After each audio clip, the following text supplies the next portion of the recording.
Exactly ह्या rehabilitation मध्ये करतो काय, तर त्याच्यामध्ये काही मशीन बेस्ड ट्रीटमेंट्स असतात. जसं पहिली ट्रीटमेंट असते ती म्हणजे एनहान्स एक्सटर्नल काउंटर पल्सेशन, ज्याला EECP म्हणतात. म्हणजे हृदयाचे स्नायू जेव्हा हृदय आकुंचन पावतं तेव्हा ते बाहेर रक्त पुरवठा देतं, आणि जेव्हा ते रिलॅक्स फेजमध्ये तेव्हा ते स्वतःला रक्त पुरवठा घेतं.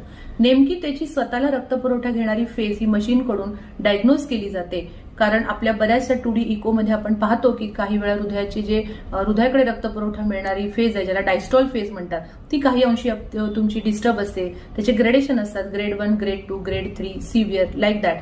तर अशा कन्सेप्टमध्ये ह्या डायस्टॉल फ्लोमध्ये आम्ही वरून काही हायड्रोलिक प्रेशर किंवा वरून काही पल्सेशन हे पेशंटच्या पायांवर क्रिएट केले जातात. एक्झॅक्टली तुमच्या हृदयाकडे जाणारा जो रक्त पुरवठा आहे तो जवळजवळ 90 ते 93% वाढतो. त्याच दरम्यान शरीरात असे काही बदल घडत असतात, अशा काही गोष्टी घडतात की ज्याच्यामध्ये शरीराचे, ज्याला आपण म्हणतो एन्जिओजेनेसिस, तुमच्या भाषेमध्ये तुम्ही त्याला नॅचरल बायपासची